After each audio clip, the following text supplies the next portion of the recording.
Hello everybody, welcome back to the channel. Today we're doing another hero spotlight. If you want to check out our last episode where we covered Barry Burton, I'll be leaving a link to that video in the description below, as well as our socials. So as you guys can see, we are on Jill Valentine. This is episode 16. We're getting really close to the end as there's only 17 characters as of this recording.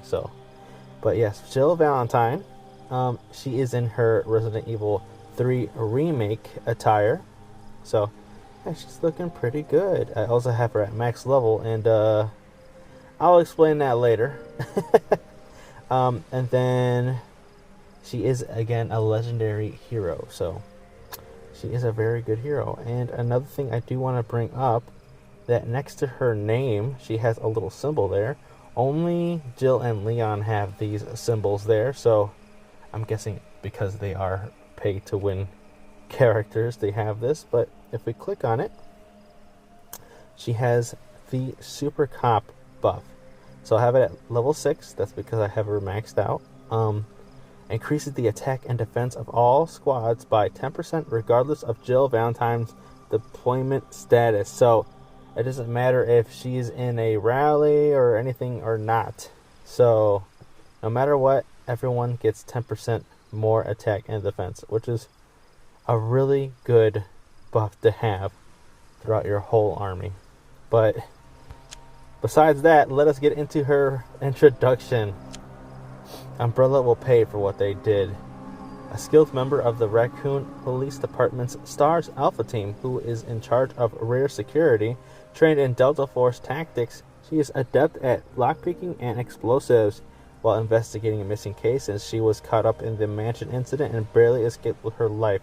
Since then, Jill has been fighting to expose Umbrella for developing the T-virus. So, yeah, she has one of the longer introductions here. So, yeah, she's a very good hero in the game. She's very important for the advertisements for the game, as well as she's one of the front and center heroes. So, now that we've looked at her introduction and her little buff on the top there, let us go into her skills. So, I'm sure everyone knows about her railgun. So, I have it at max level. Fires a railgun in a straight line, dealing damage equal to 2,376% of attack. So again, that is at max level. This thing is a killer, man. This thing can wipe out pretty much 2 heroes at a time in Tactical Arena. This thing can wipe out hordes of zombies, and also when you're facing bosses, takes out chunks of their health. So I think it's like a 15 second timer on each time you use the railgun, but this thing is incredible for dealing damage. She also has the grenade launcher. Every 12 seconds fires a grenade launcher at enemies, dealing damage equal to 104% of attack in a circular area. Affected enemies are burned, taking continuous damage equal to 104% of attack per second for 5 seconds. That's at level 4, and the damage can go up to 124%, both for the initial damage and the burn damage. So that is also very good for damage over time. So again, with bosses, this is very good. This is also good when she is shooting a horde of zombies. They can all take damage continuously. So yeah, again, another great skill for damage. And then she has the Delta Force. Every 10 seconds increases the attack of all allies by 8.8% for 8 seconds. That's at level 4, and that can go up to 10.5% every 10 seconds. So, yeah, it's pretty good. So, there's only a downtime of 2 seconds of not having the skill. So, again, this is very good for buffing all your allies, especially Tactical Arena, and then exploration mode. So this is very good. And then we have her field skills. She has Grenade Burst. When deployed allied squad attacks, there's a 16% chance to stun, the enemy for 1 turn. That stun can go all the way up to 20%. So, yeah, that again, I think I brought it up before. There are many heroes who have this skill. Like I said, I think Jill, obviously, Claire, Leon, Murphy, Brad, and Tyrone also has a stun. So, yeah, this skill is pretty good if you want to stack it up with your other stun heroes. Then we have Demolitions Expert. Increases the attack of the deployed squad by 20%. That's at level 4, and that can increase up to 25%.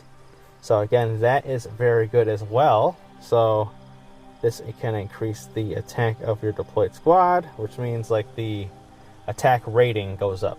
So if your troops attack rating is like 5 and then it goes up by 25%, they can go up to like 6. So that's just an example.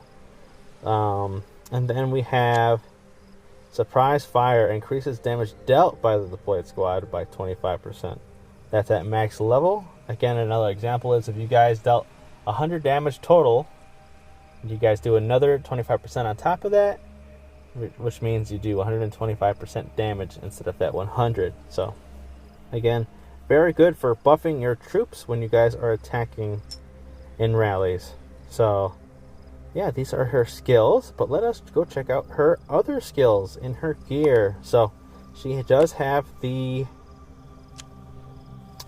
Grenade Launcher exclusive weapon. So this thing, again, increases your HP, attack, defense. It also increases Ranger penetration and Ranger HP. Again, exclusive to Jill Valentine. Only she can have this. But let's look at her gear skills. So if we hit that max level right there, boom. So she has Modified Cylinder for exploration. Jill deals 25% increased damage to enemies. So this is fantastic for, again, exploration and tactical arena. This both applies to those modes. So yeah, if you are using that railgun on bosses, 25% on top of the railgun damage, that's almost like 3,000 damage. So yeah, that's pretty good. And then she also has the field skill focused firepower. If you are a rally leader, the squad's penetration increases by 25%. So, this is why it is important that you guys invest at least in level 2 of her grenade launcher, because it unlocks that skill for being a rally leader. So, at level 2, it's 5%. So, again, just having that 5% extra penetration is incredible. So, make sure you guys unlock that and have her as your rally leader. So, after going over all her skills, I would say her utilization in this game is pretty much everywhere. Tactical arena, exploration, rallies. Yeah, she has it all. Even that little buff on the top. So, yeah, you want to invest in Jill, especially if you have the money, because she's not a free-to-play character. I'll explain it that right now. So you know how you guys, I talked to you guys about how to find Jill or find characters. You know, you can find them in this or that. Well, Jill can only be purchased in your VIP. Yeah, you heard that right. Jill is a paywall character. You cannot get her anywhere else except for these VIP packages. They're not too expensive for the first few. Like the first one's $5, the second one's 10, 20, and then we start getting into I think that one's $50. So yeah, it starts getting a little crazy. And then these last two are $100. But this is the only way you can get Jill.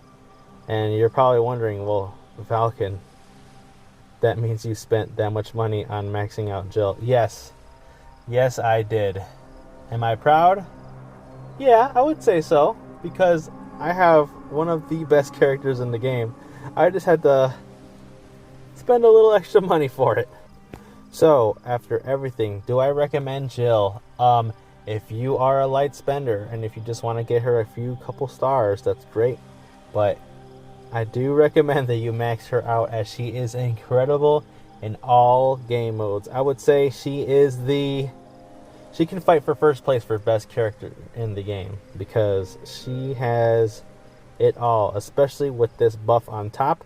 Like, again, I said, only 2 characters in the whole game have an extra buff like that. So, yeah, what do you guys think of Jill? Is she incredible and worth the money, or are you guys just gonna skip over her entirely? Especially you free-to-plays. I'm sure you guys are not liking that she's behind a paywall. But let me know in the comments below. I'd like to thank you guys for watching and hope to see you guys in the next video. Have a good one.